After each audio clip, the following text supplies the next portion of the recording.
Ok, bienvenue dans la présence de Dieu, bien-aimé. Voilà, il y a de l'impact sur les sacrifices et les actions de grâce. C'est ça notre thème que nous allons partager ensemble pendant 3 ou 4 dimanches qui nous restent cette année. Je crois 3 dimanches. Il y a de l'impact sur les sacrifices et les actions de grâce. Prenons le premier texte. Psaume 92, 2e et 3e verset. Psaume 92, 2e et 3e verset.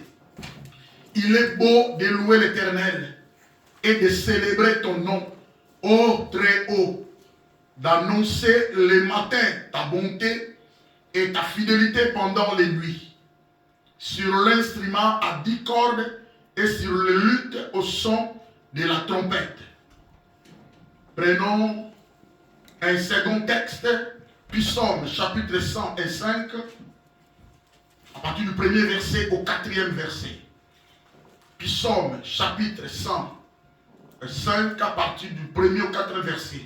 Louez l'Éternel, invoquez son nom, faites connaître parmi le peuple ses hauts faits. Chantez, chantez en son honneur, parlez de toutes ses merveilles, glorifiez-vous de son saint nom, que le cœur de ceux qui cherchent l'Éternel se réjouisse. Prenons 3e texte, Psaume chapitre 50, 14e et 15e verset. Psaume 50, 14 et 15e verset. La Bible dit ceci. Offre pour sacrifice à Dieu des actions de grâce et accomplis tes vœux envers le Très-Haut. Et invoque-moi au jour de la détresse. Je te délivrerai et tu me glorifieras. Prenons 4e texte. Après nous allons commencer à partager cela. Psaume 116. Psaume 116, verset 17 et verset 19. La Bible dit, écoute-moi, ô Éternel, car je suis ton serviteur, fils de ta servante. Tu as détaché mes liens. Je t'offrirai un sacrifice d'action de grâce et j'invoquerai le nom de l'Éternel. J'accomplirai mes vœux envers l'Éternel en présence de tout son peuple. Dans le parvis de la maison de l'Éternel, au milieu de toi, Jérusalem, louez l'Éternel. Amen. Amen. Il y a 4 textes bien-aimés. S'il faut expliquer, je vais faire de brèves explications, de brefs aperçus par rapport à ça. Alors, il s'agit du psaume 92 d'abord. Vous allez remarquer, bien-aimés, dans ces psaumes, c'est une louange adressée à Dieu pour sa bonté. Quand on parle de la bonté de Dieu, on voit l'un de ses attributs. Dieu a une bonté immense. Dieu manifeste une bonté infinie envers ses enfants. Alors, Dieu manifeste ses bontés. En revanche, Dieu veut que nous puissions lui rendre encore grâce par rapport à ça. Dieu renouvelle ses bontés. La Bible dit, les bontés de l'Éternel ne sont pas épuisées. Et ses compassions ne sont pas à leur terme. Car elles se renouvellent chaque matin à cause de sa fidélité qui est grande vis-à-vis des hommes. Amen. Amen. C'est-à-dire, quand on dit dans ces psaumes, à partir du verset 2, 92, il est beau de louer l'Éternel et de célébrer ton nom, ô très haut. Il est beau de louer l'Éternel. C'est-à-dire, bien aimé, il y a de l'impact sur les sacrifices et les actions de grâce.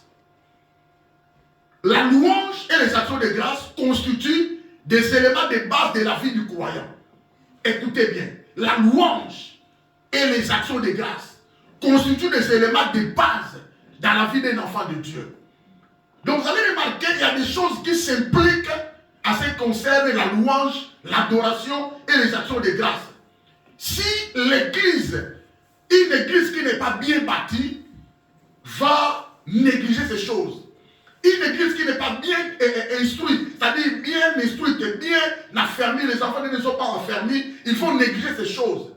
L'église doit être fondée sur l'adoration, la louange. C'est ça la vraie parole originelle des prophètes et des apôtres.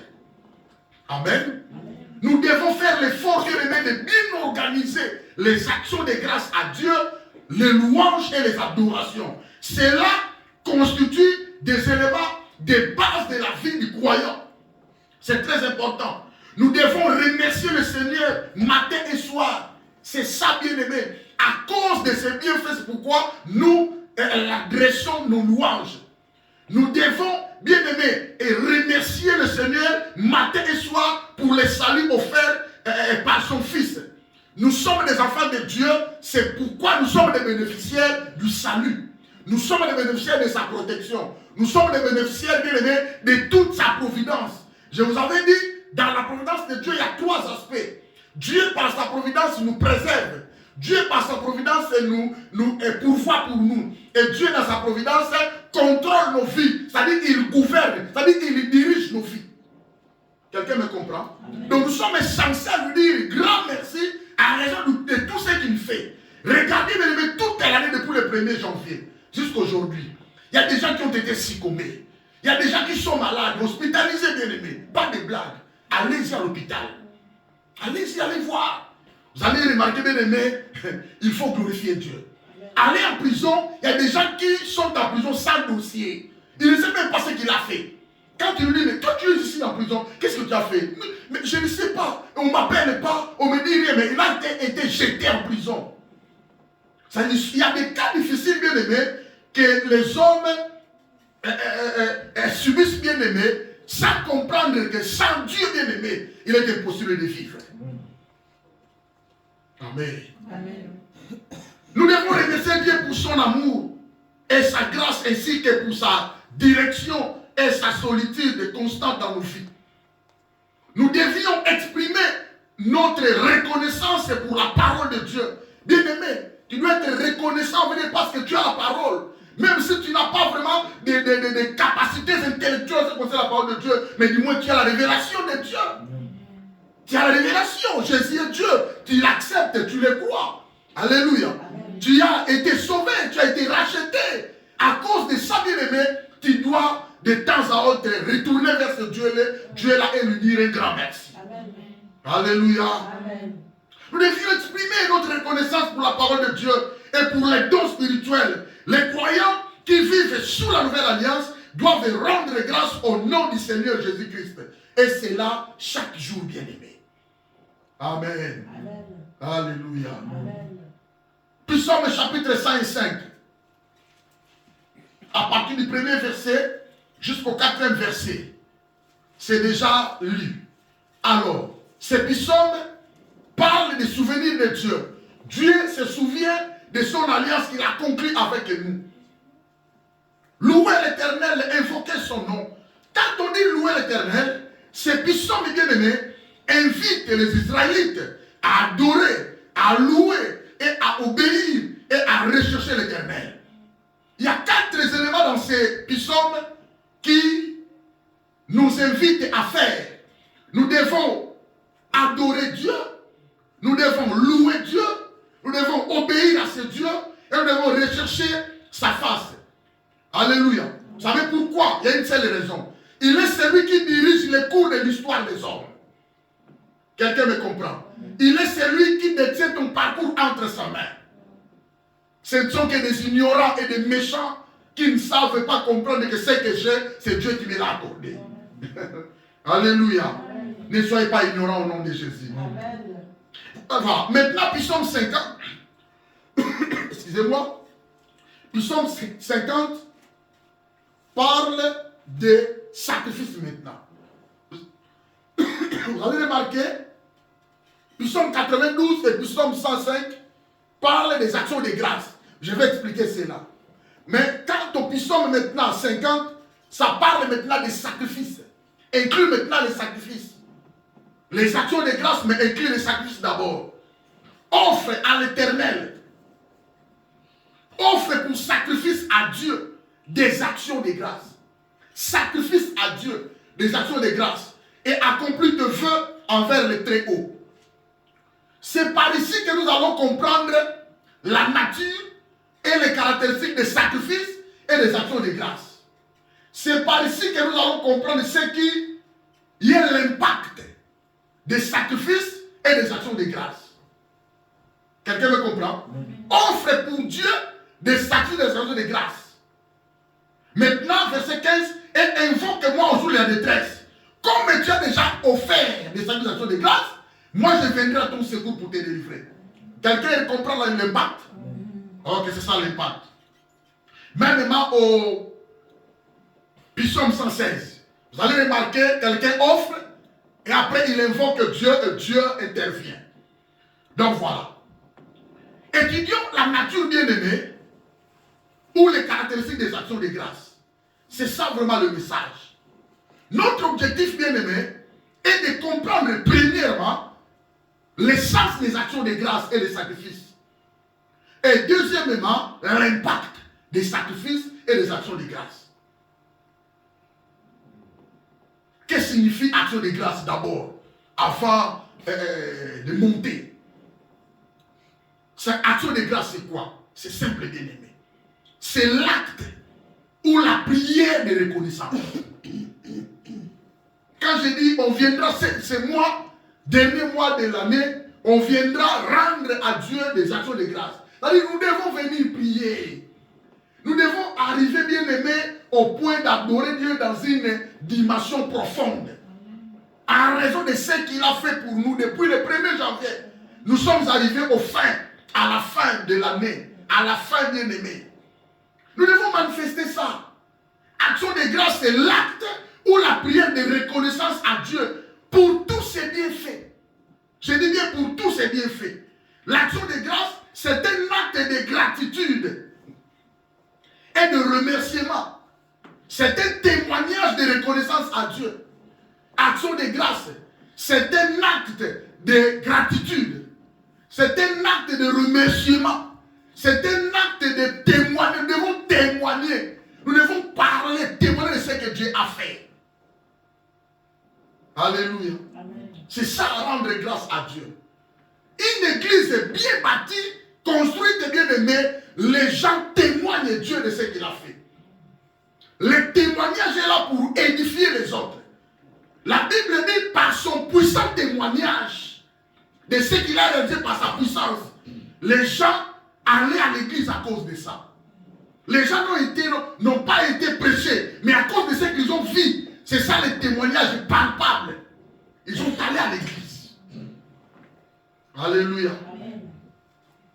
Maintenant, les sacrifices d'action de grâce, c'est une offrande maintenant.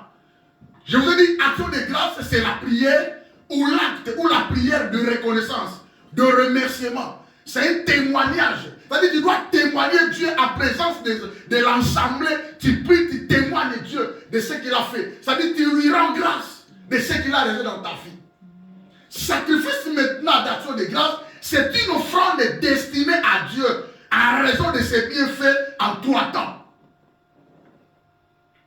C'est une offrande destinée à Dieu en raison de ses bienfaits en 3 temps. Premier temps, c'est le temps passé. Deuxième temps, c'est le temps présent. Troisième temps, c'est le temps futur. C'est-à-dire ce que Dieu a fait de toi toute l'année. Tu as raison, bien-aimé, de lui donner l'offrande. Si quelqu'un me comprend. Amen. Ce que Dieu fait aujourd'hui, tu as raison de lui donner l'offrande. Et écoutez, bien, ce qui fait la folie. Ce que Dieu fera demain, tu n'as pas encore vu, tu n'as pas encore su, mais tu viens de l'enseigner. Voici mes offrandes de ce que tu vas faire demain. Alléluia. Ce n'est que les hommes spirituels. Ce n'est que les hommes sages, les femmes spirituelles qui peuvent faire cela. Alléluia. Amen. La Bible dit, rendez continuellement grâce à Dieu le Père pour toutes les choses au nom de notre Seigneur Jésus-Christ. Toutes choses représentent toutes sortes de circonstances. Alléluia. Amen. Une de mes sœurs avait perdu son frère en RDC. On a réalisé les cultes, on a tout fait. La sœur a vu que non, je dois aller enterrer mon frère. Il a dit, pasteur, attends, tu vas prier pour moi. Elle est allée dans sa chambre, il a pris l'enveloppe, il a mis l'argent dans l'enveloppe. Il a dit, pasteur, c'est ça mon offrande de sacrification de grâce. Parce que je vais aller enterrer mon frère. Merci à Dieu de ce qu'il a pris l'âme de mon frère. Faut comprendre mon Amen. Et j'ai dit, ma sœur, je vais prier. Et j'ai prié. Elle est allée faire des séjours en RDC. Elle a enterré son frère et le revenu en paix.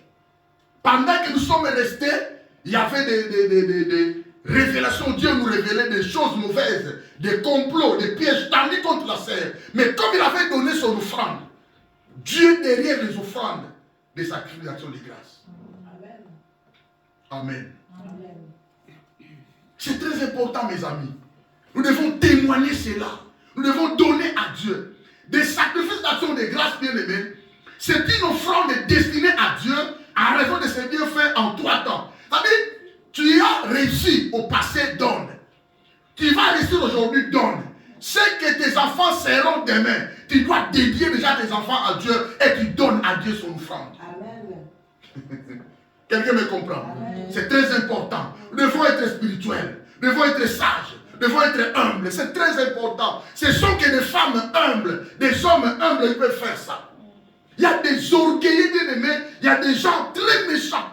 Ils ne peuvent pas faire ça parce qu'ils sont des ignorants. Alléluia. Amen. Les sacrifications de grâce, quand tu donnes, symbolisent la paix et la communion entre l'adorateur sincère et Dieu. Tu es un adorateur. Alléluia. Amen. Tu dois être sincère vis-à-vis de ton cœur, vis-à-vis de Dieu. Et quand tu offres à Dieu, cela signifie que tu donnes à Dieu pour réaliser la paix et la bonne communion entre toi, la personne qui donne, et ton Dieu. Alléluia. Amen. En tant qu'offrande volontaire, c'était le 3e sacrifice volontaire dont l'Éternel appréciait la fumée adorante. Dieu appréciait que sa fumée qui montait là, quand on brûlait les holocaustes. Regardez-moi Dieu. Alléluia. Amen. Qui représente la fumée, représente la gloire de Dieu. Alléluia. Amen. Allez voir Lévitique 3:5. Les sacrifices d'action de grâce symbolisaient le fruit de la réconciliation, rédemption entre pécheurs et Dieu. Quand on donne des sacrifices d'action de grâce aujourd'hui, parce que nous sommes des enfants de Dieu, nous voulons symboliser le fruit de ce que nous avons été réconciliés. La réconciliation rédemptrice avec Dieu. Il nous a rachetés. Nous étions loin de sa face, loin de sa présence. Il y avait une barrière, il y avait des obstacles. On ne peut pas arriver à atteindre la présence de Dieu avec souillure, avec saleté, avec le péché. Car la justice de Dieu, c'est un feu qui brille. Quelqu'un me comprend? Voilà maintenant quelqu'un descendu. Voilà maintenant quelqu'un a pris notre place. Voilà maintenant quelqu'un a payé. Il a donné la rançon pour plusieurs. Il nous a rachetés. Alléluia. Il a effacé l'acte dont les ordonnances nous condamnaient et qui se faisaient contre nous. Alléluia. Il a inauguré une route nouvelle et vivante. Et nous avons l'accès maintenant de s'approcher de Dieu. Nous pénétrons maintenant le lieu saint de Dieu. Le lieu très saint de Dieu. Quelqu'un me comprend? C'est-à-dire nous avons de l'accès vis-à-vis de la face de Dieu. Tu dois entrer dans la présence de Dieu toi-même, lui rendre grâce, prier, adorer, louer, bien aimé, sans problème. Est-ce que quelqu'un me comprend?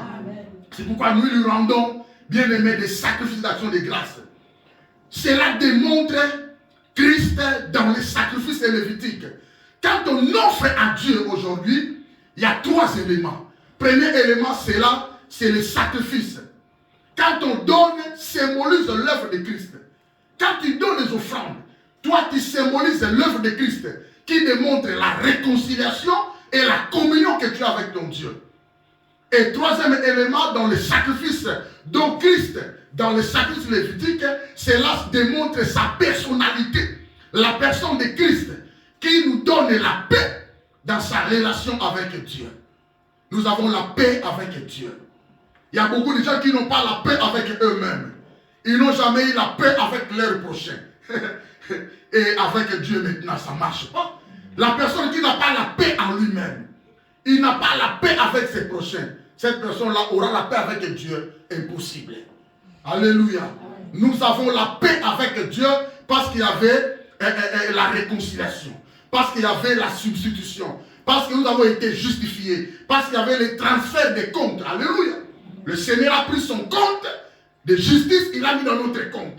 Il a pris notre compte de péché, il a revêtu ça. La Bible dit, maudit soit quiconque est pendu au bois. Alléluia. Il nous a donné sa justice et nous sommes maintenant tout droit. Nous avons l'accès de pénétrer le lieu très saint dans la présence de Dieu, là où il y a le Shekinah, de descendre la gloire de Dieu. Pour pouvoir l'adorer, pour pouvoir lui rendre grâce, pouvoir lui donner des sacrifices de grâce. Que quelqu'un me comprend. Mais s'il faut observer, bien aimé, aujourd'hui, nous vivons dans un monde aujourd'hui où beaucoup de gens ne comprennent pas la nature ou les caractéristiques des sacrifices, ni des actions de grâce. Alléluia. Amen. Le monde aujourd'hui, les gens ne comprennent même pas le langage de l'action de grâce. Les gens comprennent que le langage de la force, je vous dis. Les gens fonctionnent comme si tout leur a été dû. J'ai droit, j'ai les bénéfices. Ah, je vais faire ceci selon ma volonté. Les gens ne se confient même pas sous la volonté de Dieu. C'est ça le langage de ce monde. Alléluia. Aujourd'hui, les gens vivent avec un sentiment d'ingratitude. Il y a une forte ingratitude. Il y a une forte méchanceté. Il y a une forte rébellion dans la vie, même des pasteurs, même des enfants de Dieu, même des méchants, même des païens. Il n'y a même pas la différence. Alléluia. Il n'y a même pas moyen de différencier. Il y a l'ingratitude. On devons manifester la gratitude en donnant à Dieu. Quand nous prions, nous lui rendons grâce, bien-aimés. C'est ça le remerciement. C'est ça notre gratitude. La gratitude, c'est-à-dire la reconnaissance de ses bienfaits. La reconnaissance des services qu'il nous a rendus. Alléluia. Quelqu'un me comprend? C'est très important. La Bible dit dans 1 Thessaloniciens 5, 17 à 18, priez sans cesse. La Bible dit priez sans cesse. Rendez grâce en toutes choses. Alléluia. En toutes choses, bien-aimé. Ton enfant, il est bac, donne. Alléluia. Ton enfant, tu as fait marier ton fils, ta fille, donne à Dieu. Ton enfant mis au monde, donne à Dieu. Ton enfant est béni par la grossesse. Non, on a beau titer, mais Pessaka déjà. Alléluia. Pessaka déjà. Tu as acheté une voiture, allez donner à Dieu l'offrande. Alléluia. Tu as reçu ton papier, donne à Dieu l'offrande. Amen. Bah, la Bible dit, rendez grâce en toutes choses. En tout, ne me dis pas que non, je vais donner selon ma volonté. Là, tu ne connais pas la parole. La Bible dit en toutes choses, car c'est à votre égard la volonté de Dieu en Jésus-Christ. Amen. Amen. Les gens vivent avec un sentiment de rébellion et de méchanceté. Comme au temps de Noé bien-aimé. La dimension d'orgueil s'augmente. La dimension de la méchanceté s'augmente du jour au jour. La rébellion, n'en parlons même pas. C'est normal, car la Bible le dit, bien-aimé, dans 2 Timothée. Lisons ça, 2 Timothée chapitre 3, versets 1 à 5. Là, c'est l'apôtre Paul. L'apôtre Paul parle par rapport à la corruption qui ronge le monde. La corruption qui détruit le monde. 2 Timothée 3, 1 à 5. Sache que dans les derniers jours, il y aura des temps difficiles, car les hommes seront égoïstes, amis de l'argent, fanfarons, hautains, blasphémateurs, rebelles à leurs parents, ingrats, soulignez l'ingratitude, ingrats, irréligieux, soulignez irréligieux. Les hommes charnels ne connaissent pas la spiritualité, insensibles, soulignez les sensibilités. Les hommes sont sensibles par rapport à leur TikTok, par rapport au Facebook, par rapport à Internet. Mais les hommes sont insensibles vis-à-vis de la présence de Dieu. Insensibles à l'écoute de Dieu. Les hommes sont déloyaux, pas de vérité, pas de droiture, pas d'intégrité. C'est la Bible qui le dit, calomniateurs, intempérants, cruels, ennemis des gens de bien, traîtres, emportés, enflés d'orgueil, soulignez l'orgueil, aimant le plaisir plus que Dieu, ayant l'apparence de la piété, mais réunion ce qui a fait la force. Éloigne-toi de ces hommes-là. Alléluia. Là, c'est l'apôtre Paul recommande à son fils spirituel, le pasteur Timothée, de pouvoir s'éloigner des hommes qui marchent par rapport à la corruption, par rapport à la méchanceté et la rébellion. Bien aimé, les hommes de telle sorte ne sauront pas offrir à Dieu des sacrifices de grâce, ne sauront pas offrir à Dieu des offrandes. C'est normal, bien aimé. La corruption des derniers jours. Et cette prophétie du Saint-Esprit par le canal de l'apôtre Paul se confirme aujourd'hui. Du jour au jour, la rébellion augmente. Du jour au jour, bien aimé, la cruauté augmente de la vie des enfants de Dieu. Dans le monde, alléluia, nous devons faire l'effort. Alors l'ingratitude sera très très élevée. On n'a pas encore subi un niveau dimensionnel de l'ingratitude. Ça sera grave dans des jours à venir, bien aimé. Nous devons faire attention de ne pas tomber dans ces choses-là. Que l'Éternel te préserve. Alléluia. Amen. Que l'Éternel te fasse du bien, de ne pas tomber dans la méchanceté. Amen. Il y a des choses, bien aimées, qui englobent ce texte. Il y a la méchanceté et la rébellion. C'est par la méchanceté et la rébellion, les gens deviennent de plus en plus fiers. L'ulendo. Alléluia. Donc les gens ne pensent même pas que Dieu existe. Les gens ne pensent même que je dois prier. Les gens ne tiennent même pas, ne se préoccupent même pas qu'il y a un Dieu, qu'il y a une fin du monde qui sera effectuée. Les gens ne sont pas là. Les gens ne sont pas là. C'est pourquoi je vous avais toujours dit, c'est pourquoi alléluia. Beaucoup font pleurer. Beaucoup font pleurer. Aujourd'hui, bien aimés, les êtres humains sont incapables de dire merci à leurs semblables. Les gens qui ne parviennent pas à dire merci à leurs semblables. Ah, merci maman, merci. Ah, merci mon frère, ah, merci vraiment. Les gens ne sont pas reconnaissants. Ni à leurs époux, ni à leurs épouses. Dire à ta femme, ah, chérie, merci, merci de ce que tu m'as donné, de ce que tu as fait. Dire à ton époux, papa, merci. Les gens sont incapables de le faire. Et ils viennent faire ça à Dieu. Je ne crois pas, moi. Je ne crois pas. Les gens deviennent de plus en plus des égoïstes. Aujourd'hui, beaucoup des enfants de Dieu sont victimes à ces choses vis-à-vis de Dieu. La méchanceté, l'orgueil. L'esprit, on appelle ça l'esprit de ours. Regardez, tu parles avec quelqu'un, il est en train de te bouder. Le pasteur, il parle ici, lui, il boude. Il est là, il boude au-delà de lui. Bien aimé, ce n'est pas lui. C'est l'esprit de la rébellion. On appelle ça l'esprit de ours qui agit dans le cœur des gens. Il fait que bouder. Il y a Bouddha-kaka. A Bouddha-kaka. Rara alubilo amer. Rara betamaboko. Alléluia. Rara ni ma verset wana. L'esprit de ours. Lui, il connaît tout. Basaka ba orgueillé. Alléluia. Basaka ba méchant. Jamais à quoi accepter à Janassé. Yosa Lucolo. L'esprit de ours. C'est qui ronge le monde aujourd'hui. Mais il y a trois choses bien aimées que le sacrifice ou les actions de grâce impliquent lorsque une personne dit merci à Dieu. Il y a beaucoup de choses plutôt. Je vais souligner quelque chose qui s'implique dans les sacrifices et les actions de grâce lorsqu'une personne dit merci Seigneur, merci de ce que tu as fait. Lorsque la personne rend grâce à Dieu. L'action de grâce ou l'action de grâce implique la spiritualité. Cela implique la spiritualité. La spiritualité, c'est un caractère spirituel. C'est la nature spirituelle. Bien aimé, une personne spirituelle qui sait dire merci à Dieu. Les personnes non spirituelles ne peuvent jamais reconnaître ce que Dieu a fait. Ne peuvent jamais dire merci à Dieu de ce que tu nous as donné. Car cela fait partie de notre spiritualité. Nous avons la nature spirituelle en nous. Nous sommes des participants dans la nature divine. La nature de Dieu. Le Saint-Esprit a fait de nous sa demeure. C'est-à-dire l'Esprit de Dieu agit en nous. Nous n'avons pas reçu l'esprit de servitude qui nous amène dans la crainte, qui nous amène dans l'ingratitude. Nous avons reçu un esprit de Dieu qui crie en nous, Abba Père. Alléluia. C'est-à-dire une personne spirituelle sait dire merci à Dieu. Mais n'attendez pas d'écouter merci. La prière dans la bouche de ceux qui sont méchants. Ils ne sauront pas dire ça. Alléluia. Une personne spirituelle sait dire merci car cela fait partie de notre spiritualité. De savoir louer Dieu, de savoir adorer Dieu, de savoir lui rendre grâce, de savoir lui dire merci, remercions Dieu. Facile que dit, nous allons remercier Dieu maintenant de ce qu'il a fait. Tout le monde parle. Mais les hommes et mes chefs vont rester, ils regardent. Merci Dieu, qu'est-ce qu'il a fait de moi? Je me suis réveillé par ma propre force. Mais je me suis bâti, je suis intelligent, moi. Moi, j'ai étudié à Sorbonne. Moi, j'ai étudié à Lisbonne. Moi, j'ai étudié, tu connais l'université là à Paris. J'ai étudié là. Non, pas ça. Alléluia. Ces choses-là ne font pas notre spiritualité.